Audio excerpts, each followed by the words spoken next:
Open the effing strait, you crazy bastards. That is our president. Trump, finally a president that understands foreign policy and how to wield power. Enough of these people from the ivory tower who talk with weird accents and try to tell us that it's so complicated and they're so smart and that they're the only ones who can pull the right levers to make the right things work. And we, ordinary Americans, couldn't understand it. Now, Trump shows us ordinary language for ordinary Americans and for ordinary Iranians. All right, welcome. It's The Ordinary American. I'm your host, Paul Sarkis. We are an anti-leftist show, which means we are anti-Democrat. We want as few people voting for Democrats as possible. Why? Because voting for Democrats is breaking yourself into jail and breaking other people into jail without their consent. If you're still voting Democrat after all these scams have been exposed, which we're going to go into with what we're seeing go overseas and our money, we'll talk about MBS, the Crown Prince, in a second. If you're still voting Democrat, you're either in on the scams or you got a terrible case of TDS. And if you got a terrible case of TDS, then that means you hate Trump more than you love America. And you need some help. All right, there's so much to get into. Holy cannoli. Okay, let's talk about Iran. Big picture first. There's ceasefire negotiations going on. Last I read, might not be up to date, it's 2 o'clock, but I read it maybe at about 1:30.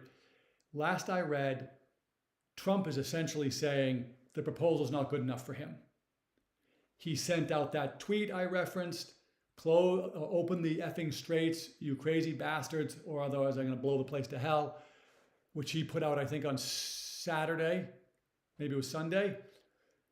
And Pakistan is leading these negotiations, but I think Saudi Arabia is involved, and I think Turkey, and there's one other I can't remember. That is Trump's effect on the world, the American system.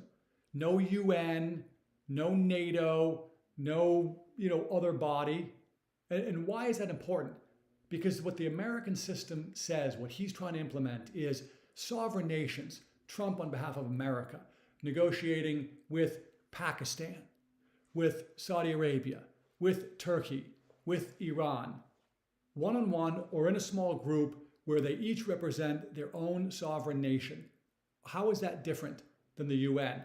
Because the UN and NATO and all these institutions, the left loves institutions. Why?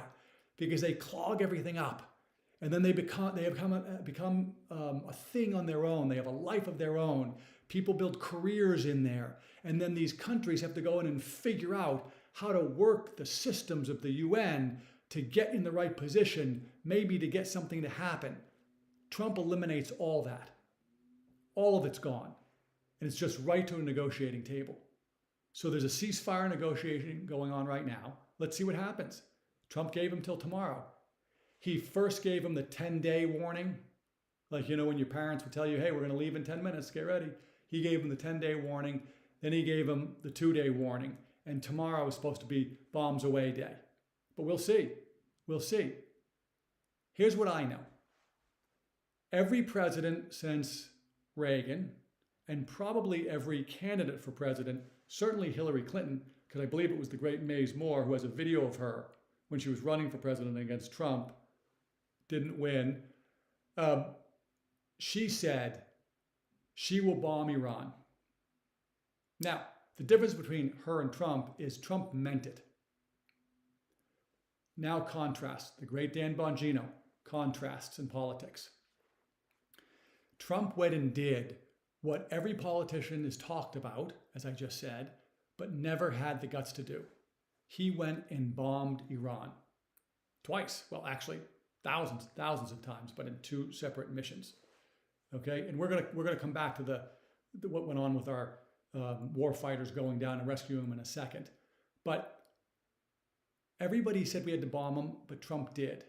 All the others weren't interested in bombing Iran. They were interested in talking about it and keeping the conflicts going, because the conflicts enriched certain segments of the world population, the globalists, the neocons, the City of London crowd.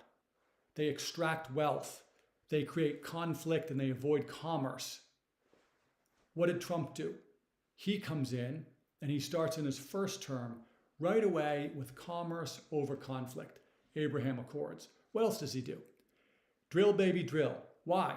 If you read, which I mention all the time, the National Security Strategy posted on the White House website, one of the keys is energy independence. Why?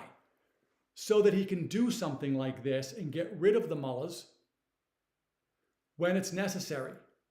If we were still getting most of our oil from over there, this would be an entirely different ballgame. How do I mean? Let me connect some dots. We are energy independent, but we still import and export oil and natural gas. Part of it is because we need certain blends, but we sell it on the market. So as this price has been going up, yes, we're buying it higher, but we're also selling it higher. And then other resources that have become more pricey, helium is one. We have large helium producers. We're getting the benefit of those prices. It's not a reason to go to war. We're not leftists. We don't think that, breaking a window is economic activity because somebody has to fix it. No. But it is true that now that helium, as an example, is more expensive, our producers are doing better. We couldn't have probably done this war if we weren't making enough of our own oil and natural gas so that we get very little from over there. Again, it does. I look at my gas, it affects me. We're up over $1.30 since before the war. Temporary problem. It sucks, but it's a temporary problem. And when we're through it, I suspect the price of gas will go back below, $2.25, maybe even down to $2. The American system prioritize things that are good for our country. The neocons, the liberal world order, they all had this notion like we have to forward the liberal world order. We have to make sure that everybody has energy and let's do the green scam and all this nonsense. Conflict, suffering, and chaos. Trump's resolving wars around the country. Look at his track record in his second term. And now he's fixing the Middle East. It's uncomfortable right now. It sucks. But you can't remove people like the mullahs who are trying to get a nuclear weapon without a conflict. Okay, so that's the sort of macro picture. Ceasefire negotiations going on, sovereign nations trying to work it out. We're in a position to be able to lead because we are energy self-sufficient.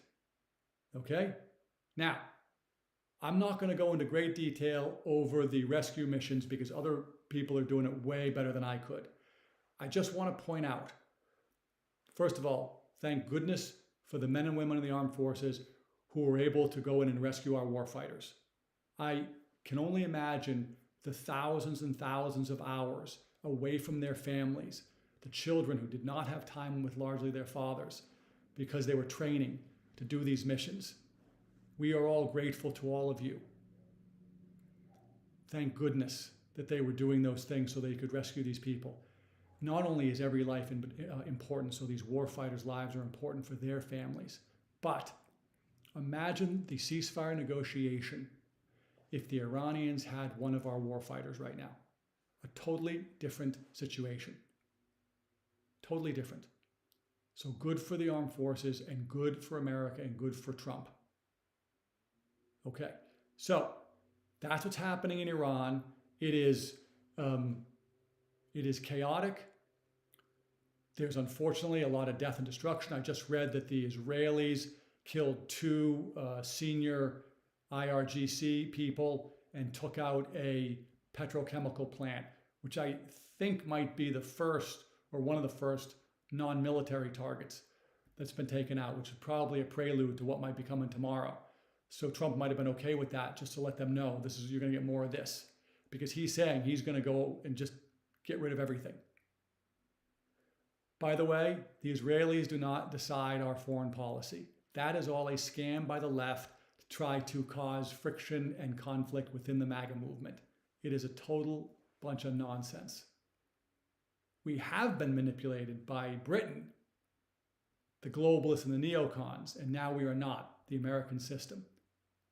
Okay, and also part of that American system I mentioned on Friday, I think it was, reindustrialization. If you read some of the papers from the 70s, from the Council on Foreign Relations, they specifically said they wanted to deindustrialize the world. Essentially, they want to create chaos and suffering and bring the population down. Trump is not participating in that, which is why you don't see England, you don't see Germany, you don't see France, or any of these traditional quasi-powers participating in these negotiations. None. Okay, the American system. This is what 77 million Americans voted for. Okay, so that's Iran.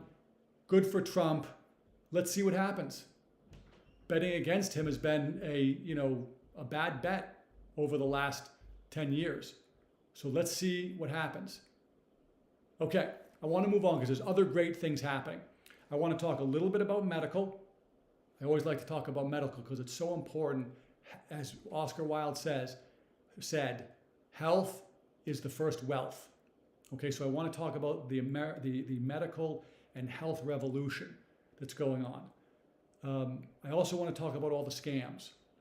Before we get to those, the Crown Prince, MBS, was at the White House.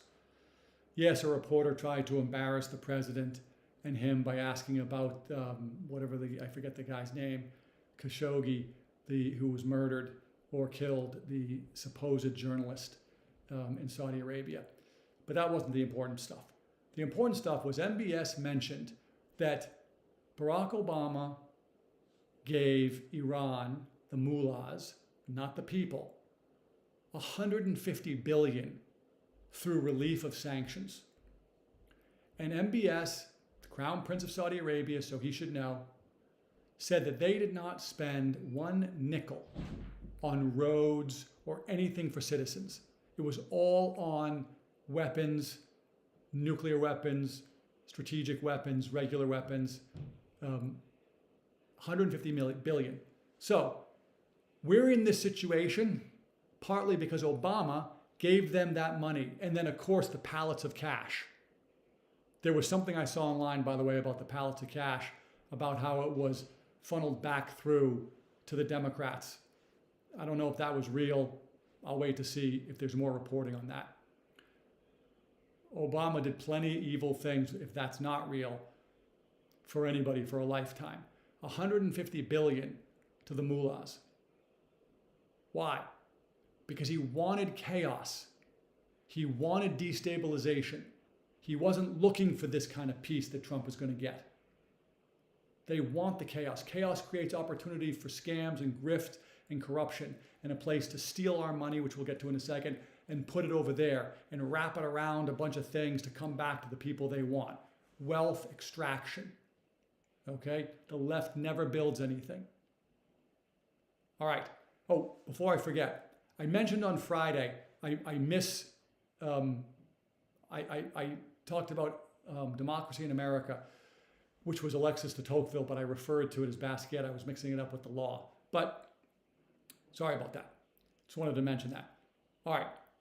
Getting back to 150 billion going over there and causing this. So all the friction we're getting from Iran, them getting lucky, as Trump said, and taking down 2 of our fighters, we can blame that on Obama, because without that 150 billion, they certainly wouldn't be, as resilient as they've been after we've taken out 900 and whatever number of their leaders. That's the scam. And by the way, a lot of you voted for Obama. You were tricked. Hopefully, most of you are now voting for Trump or Republicans. I will remind everybody, again, the Dan Bongino doctrine. Republicans are not necessarily the solution to the problem, but the Democrats are the cause of the problem. Obama giving hundreds of billions of money to the Iranian regime and not the Iranian people was part of the problem. It is today still part of the problem. Okay? Trump is reversing that. Or trying. What did I just read? We spend $300 billion a year on NATO, and they won't even let us use bases that we pay for in their country. I mean, I'm pretty sure Trump's going to remove us in one way or another. I think there's something that he can do himself as president without going to Congress, and I think that there's another level that Congress has to do, I think. But he can basically take the money away. $300 billion. The great Peter St. Onge, Professor St. Onge, you can look at on my X thread, The Ord American on X. He's in there. He said the $300 billion, if we got rid of it, is enough to eliminate federal taxes on everyone making $100,000 or less. Excuse me? I'm for that. Okay? Let's get rid of that. They won't even let us use their bases. And then Rubio's talking about we aren't going to give money to countries that hate us. No more. Thank goodness. Finally. All right? Now, this is going to lead us into some discussion about the scams and our money and taxes and Jamie Dimon. Over the weekend, Jamie Dimon was at the World Economic Forum, or maybe it was last week and the video just appeared over the weekend. The World Economic Forum, full of leftists. And he was basically saying that it is all a scam, that our tax dollars are stolen. And he can understand why we get frustrated and upset and why we call it a swamp. He said, because it is a swamp. And he said that gets all given to lobbyists and other things. And he was sort of vague about it. He would know. What I hear him saying is I hear him starting to soften up to the Trump desire of getting rid of the income tax. That's what I hear. I'm nobody. I'm a guy in front of a great flag, loves God, his family, and his country. So what do I know? But when I see that, I think two things. One, if Trump is changing the world by implementing the American system, one of the components of that is putting Main Street over Wall Street. And one of the outcomes of that would be that if Wall Street got in another pickle, like 2008, it is not very clear that Trump would bail them out like they were Bush and Obama in 2008. So Dimon gets up and says, yeah, it's all a scam. He sent out a letter, I think it was, to his shareholders or to Mondami saying that they're going to downsize in New York City and that Mondami is losing people. Listen, he's been part of the problem for sure, but he's now talking exactly the way we want him to talk. This is great. So I see him sort of opening the door for the discussion about federal taxes and eliminating them. Because I think what he knows is if the federal taxes are eliminated, ordinary Americans are going to have a lot more of their own money, thank goodness. Prosperity will flourish. But what will happen to big banks? They will get flooded with deposits and ordinary Americans buying their products, ETFs, other things. So I think he sees it as a hedge against no more bailouts. It's almost like because we will get more of our own money, so our bank accounts will increase and we'll stick it in his bank and we'll buy his products. So I think he sees it as a trade-off. I think he also believes it. I think he sees the scams. So many people now are starting to talk openly about, wait a second, this is the Bukele message that I relayed on Friday. Taxes are a charade. They print whatever they want. Obviously, look at all the scams. There's no holding back. They're not suggesting, we can't spend any more than this. They're not. They're just printing it. So why bother to tax us? I think it's like taxation without representation. We're not told these scams are happening. We're told they're not happening. In fact, what we're told is, I think the number is like 63% of the federal budget is mandatory spending, which can't be changed. That's preposterous. As we're finding out, most of the fraud is in that mandatory spending. Every day now, SNAP frauds, autism frauds, hospice frauds, Medicaid frauds, all the time, more. It's like 50 billion, 200 billion, 400 billion. It's endless. Endless. Again, I'm going to go back and say what I say all the time. Doge said there's 4.7 trillion of outflows from the Treasury General account that were untraceable before Doge got in there. Untraceable for a reason. That's not a mistake. We're finding out now that various departments, RFK Jr. said that when he got into his position, the people who were there during the Biden administration said that the Biden administration essentially shut down all of the, what would you call, checks and balances. The only thing they wanted was people to get the vaccine. And we're also hearing this went on in California, certainly in the federal government and other places, on our tax dollars, the scams. Stephen Miller said it's essentially all on the honor system. That's it, all on the honor system. There's no check and balance.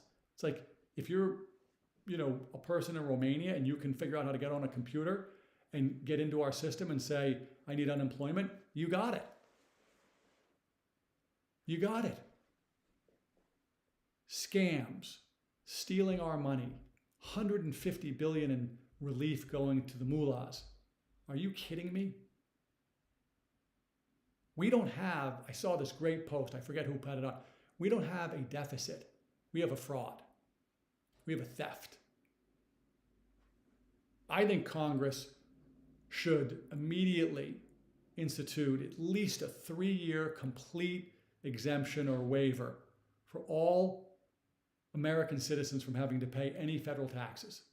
And until the theft is fixed and the fraud is gone and it can be proven to us. That's what I think. Let's highlight it. Let the Democrats run against letting us keep our money in the middle of these frauds. Elizabeth Warren, tone deaf as ever, is coming out and saying, we need more tax revenue, we got to get money from the rich. What? You print it, you don't even check with us. You steal it, you don't check with us. You don't need more from the rich. We need no more fraud and no more theft. All right? This is obviously a big issue for all of us. It just irritates me to no end. And it irritates me that these politicians, the elected class, the elites, the experts, as I call them, they make more money from their outside income, most of them, than they do from their salaries that we pay them. That begins to suggest that the salary is not why they have the job. The power and the special treatment is why they have the job, so they can make that outside income. More fraud. Constant. Okay. That's a lot. All right, this is where I'm going to mention as we transition into our health revolution. They're not a sponsor. I don't have sponsors yet. All Family Pharmacy, you can get ivermectin, mebendazole, fenbendazole. Those are anti-parasitic drugs that not only will clean your system out of parasites, but now there's tremendous amounts of information showing that it is curing people's cancers, either by themselves or in conjunction with chemotherapy and traditional remedies. All Family Pharmacy, just spell it out, type it in. It's probably in my X if you look. All right, so the health revolution. Oscar Wilde, health is the first wealth. So true. We can do our part to fight the leftists and to make America great again if we stay healthy and out of that system that keeps us sick. There were some things, I want to see if I can pull it up because I want to read it. But there were some studies that came out that show exactly how much. Oh yeah, that's something I want to talk about. Oh yeah, here it is. Okay. This is from the great Nicholas Hulsher on X. You can find this on my thread. Vaccinated children, I think they did a study with 18,000 of them up to the age of 10. If they got vaccinated, they had a 54% higher risk of cancer, 180 higher, I'm trying to see this without my glasses, 180% higher chance of autism, 1,254% higher chance of neurodevelopmental disorders, autoimmune diseases, 1,120% higher risk. Speech disorders, 803%. Mental health disorders, 696%. All of this, seizure disorders, 216%. Food allergies, 128%. All if you were vaccinated. Now, in the children that had 0 vaccinations, this is stunning. 0 vaccination children, it says they didn't observe any, what did they say? Observed only in vaccinated children. So in any child who was unvaccinated, no ADHD, no diabetes, no behavioral disorders, no learning disabilities, no tics. This is unbelievable. Think about not only all the money that society will save if we can cut down all of this stuff or eliminate it, but imagine the suffering that I was a kid who grew up, I was born in 67, I'm 58 years old. I got vaccinated. I don't know how many vaccines I had. What of the ailments that I've had over my life could have been avoided without the vaccines? So all the crunchy moms, I like saying this, all the crunchy moms who were ridiculed, who were told, you're crazy for not getting your kids vaccinated. You were right. You were 100% right. And your child is better off for you holding out and taking the criticism from all the other people. I call them the mean girls who want to gang up on you and say, oh, that's terrible that you didn't get them vaccinated, or maybe not even let your kid go to that certain school or go to a party because they were said, oh, it was really the other way around. Your child was at risk from their child. Unbelievable. We have a health revolution going on. Hopefully fewer and fewer kids are going to get vaccinated. Hopefully we're going to get rid of these vaccinations. Hopefully there'll be some lawsuits so that these companies have real suffering and pain, financial pain, which will change their behaviors. This is just one example of the health revolution that's happening. Yes, because of Trump, but because RFK Jr. is leading this thing. So what it means for the individuals is massive, but what it means for society as a whole, spending less money on these health things, spending less time, being less stressed. Any parent will tell you the stress when their child is really sick is almost unmanageable. It is awful. Imagine if it didn't have to happen. What if there's no ADHD when the vaccines are gone? What does that do to classrooms? How many kids don't have to suffer with that? Or adults? It is unbelievable. This is only happening because of Trump, and I will mention, and because of X. There's a lot of people who are now doing some great stuff on the difference between X pre and post Elon. The left needs to control information. I say this a lot. Why? Because no one will vote for them if they tell the truth or we know the truth. No one would have voted for them if it was, I'm going to take all your money, I'm going to jack your kids up on drugs that are going to really hurt them bad. Oh, and by the way, I'm going to steal your money and I'm going to give it to the Somalis and the illegal aliens because I can use them for votes to corrupt the election so I can get more power and then flywheel it again. Nobody would vote for that. So when they controlled X, and they did, we've seen the emails, We didn't get the real information. The best example, Joe Rogan when he took ivermectin. Everybody wanted to chop his head off. I was sitting there saying, thank you, Joe Rogan. You're willing to try it. I'm going to wait and see if it works. And if you wind up with a third ear, maybe I won't take it. He was willing to take it. Awesome. He's just one example. Now that Elon owns X, we get all of this information, this medical information, and we can sift through it and we can read it for ourselves. We can share it with each other. This is what the left doesn't want. They need to control all of this, which is why you see over in Europe them controlling posts on social media. It's a health revolution. There were some other health things I wanted to mention. Obviously, we've got the ivermectin, fenbendazole, membendazole, cancer stuff. Again, just do the little mind experiment.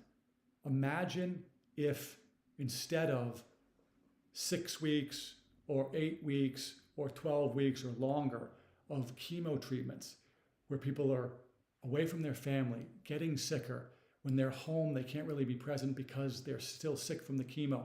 What if that can all go away or largely go away, and we can just use ivermectin, membendazole, and fenbendazole?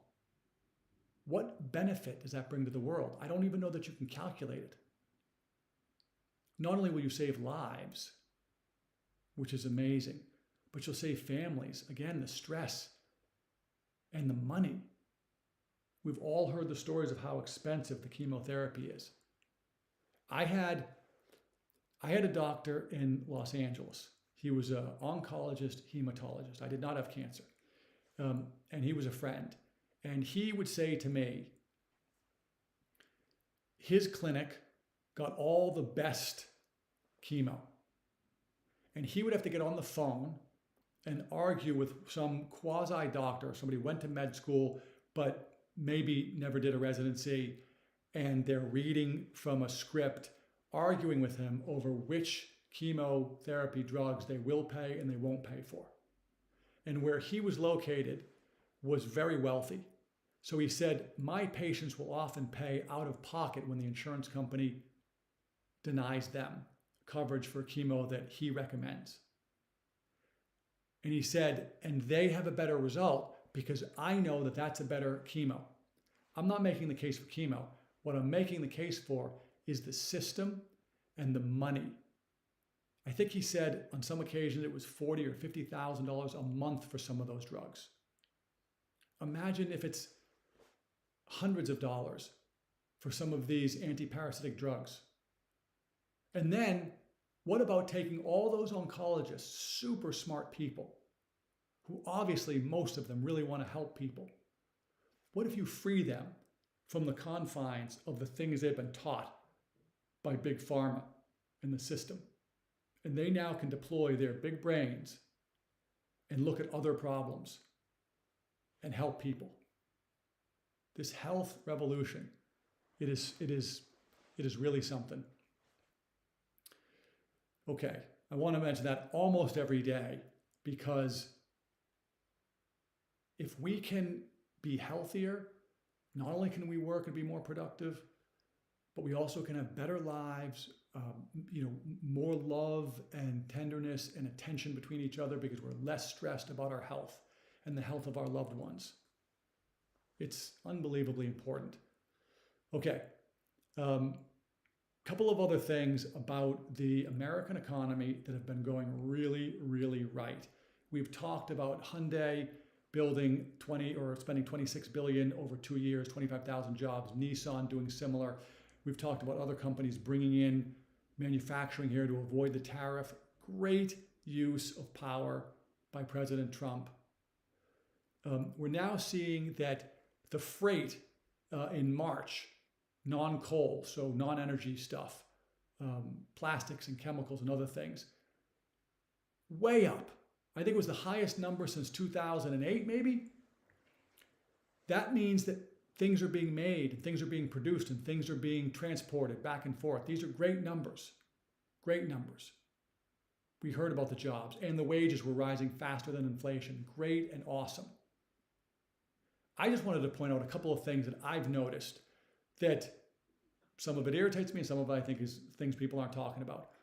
On the irritation side, I hear a ton of people who are not crazy and probably even vote for Trump, but they lose faith or they doubt, and they ignore all of the scams and cost savings that we are getting. And they sort of go back to what I said before, which is mandatory spending, 63% of the budget. We can't change it. We are changing it. Vance is the fraud czar, or the theft czar, whatever we call him. And we're eliminating things. That was one big thing to me. But the next big thing is that in the economy, not only are we eliminating some of this fraud, and hopefully more and more, and hopefully we'll do something with our taxes, critically important in my opinion, but when the boomers are a huge class of people, I am just outside of boomer, so what am I, X, I think? But the boomers who supposedly have this huge amount of wealth from their stock options and their earnings and great economy and money printing, okay? And there's going to be this big wealth transfer from them to their children, etc. Well, it seems to me that within those ranks, there are people who are working, and AI may affect them, but they're close to or already in a position where they could retire. And so if that person retires or is close to retiring, then even though that might be a job lost, it's probably not as big a net drag on the economy as if that person who lost the job was 25. And there seems to be a lot of them, the boomers, from what I'm reading. So I'm just wondering out loud if the reason why we haven't seen the massive disruption in the employment numbers from AI is partly because of that. Just thinking about that. I don't know. What do I know? I'm just an ordinary American in front of my great flag. I love God, my family, and my country. All right. I want to mention, before we wind up here, some Bitcoin, some STRC, and some SATA. You know I love this topic. It's freedom money. I'm not a financial advisor. I'm not a registered investment advisor. I'm not registered anything. I just do it for myself and for my family, and I investigate it, and I've spent thousands of hours and deployed it in various strategies. And, you know, when friends ask, I tell them because I think it's important that people know about it. But none of this is financial advice. Do your own research. Don't listen to a guy with a flag behind him on the internet. All right? All the caveats. Now, Bitcoin before I came on was bumping up to 69,000. I think it hit 70,000 early this morning. And if you look at the historical numbers, and if you look at somebody like Michael Saylor, the chairman of Strategy Inc., his prediction is a 30% annual CAGR over the next 20 years, which is why he's able to do a bunch of his digital credit instruments, STRC being sort of the big one. STRC, for a little review, Stretch is a perpetual preferred stock, which is designed to stay very stable and return right now an 11.5% dividend. It's designed to stay close to 100. And so if you buy it at 100 and you sell it at 100, there's no capital gains. Why is that important? Because the dividend is tax deferred. It's what's called a return of capital dividend. So you don't pay any income tax on the dividend. You pay capital gains tax, if there is any, down the road. And every time you get a dividend, it lowers your basis. 11.5%, huge. If you're somebody who was buying private credit or was investing in private credit, and you found out, holy cannoli, when I want to get out, everybody else wants to get out, and we can't. Because private credit's often called the shadow banking system, because money gets into the economy largely through lending. So private credit is lending to private companies. They're not really banks, but they're the shadow bank. And there was essentially, or there is right now, essentially a run on that shadow banking system. But they have restrictions, so they don't have to give back all one of the limited partners' money. So it squelches the run.